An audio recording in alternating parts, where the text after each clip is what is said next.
is just a paint project, and you know, a little detailing, and we'll put a bottom in this and maybe put some scenery in there and put some lighting.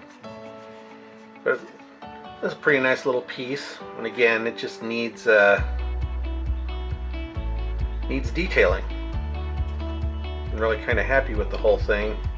It's reasonably well built. I mean, there's some filling that will need to be done, but that's really minor.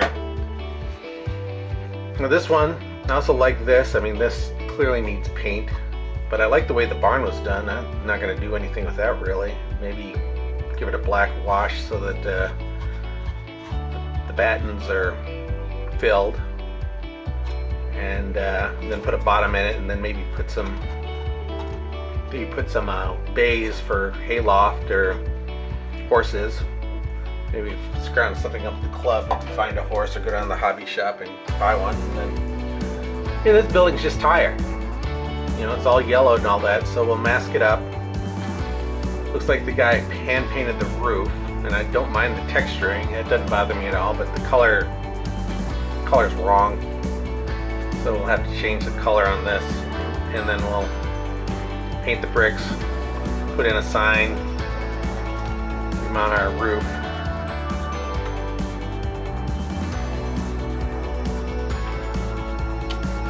And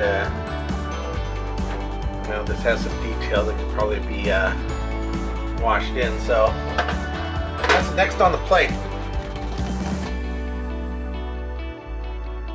So I hit the roof with a metallic acrylic wash. Don't want to get it bright silver, but just wanted to get the silver metallic on there over the gray. Now the next step on this project is we're going to measure the building up for some painted billboard signs on the building, and I drew what we're going to do here in CorelDRAW.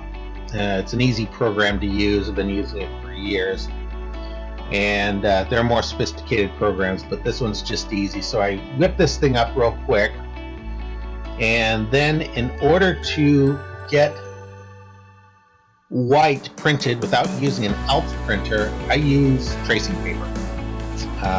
Basically taking inkjet printing and printing onto the tracing pad, and then mounting the item onto the building with clear glue. So here you see me, this is how I do the taping. I cut the piece of tracing paper under the 8.5 by 11 so that there's room for the tape to be adhered to the white paper. So take two pieces along the top and bottom to hold everything steady, and then I tape all the way across the top or the bottom, and then just a couple small pieces on the side in order to secure it so the paper won't roll or get jammed in the printer. These two pieces of paper, just like thick paper running through a printer, you just need to use that setting for your individual case, and then you'll end up with white being printed, available for transfer for building signs onto the building. So from here, it's very basically the same as decaling. You want to cut to the very edge of the image and mount them to the building. Now the building's been clear coated already, and so I'm going to take white glue and then dab the excess off. You just want a thin layer on that in order to minimize the run. I also didn't let this dry long enough. Make sure that your inkjet printing is completely dry, or you're going to end up with a run like you see right there. You will end up with a little bit of bleed through. That's normal.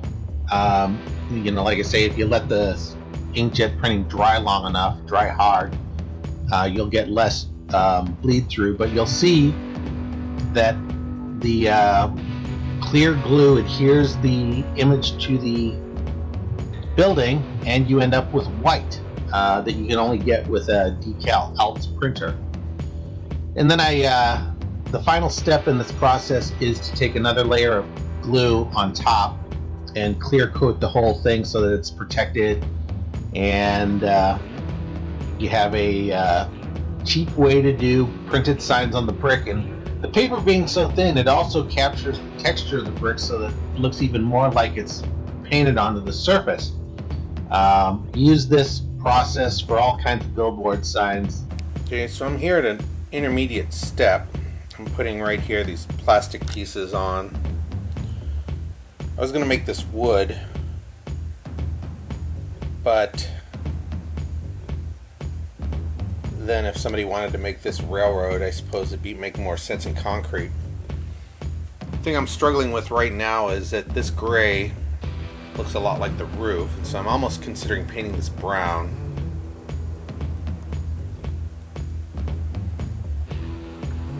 That needs to be touched up. Pretty happy with this thing the way it's coming along right now. Still got some scraping to do on some paint to put this trim work in. And I still have to weather this up a little bit more.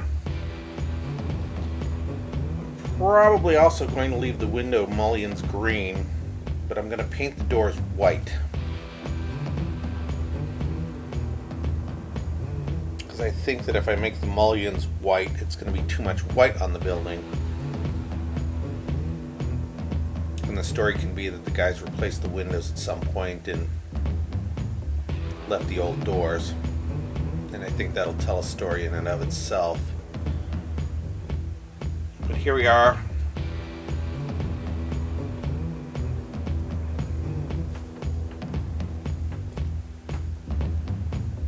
At about 85% complete.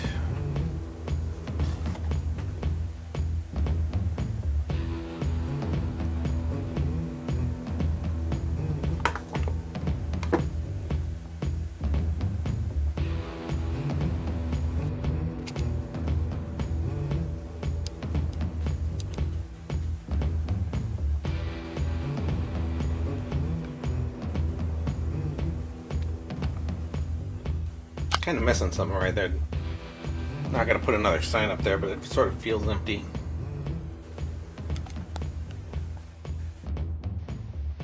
So the rest of this video is just a photo montage of the projects.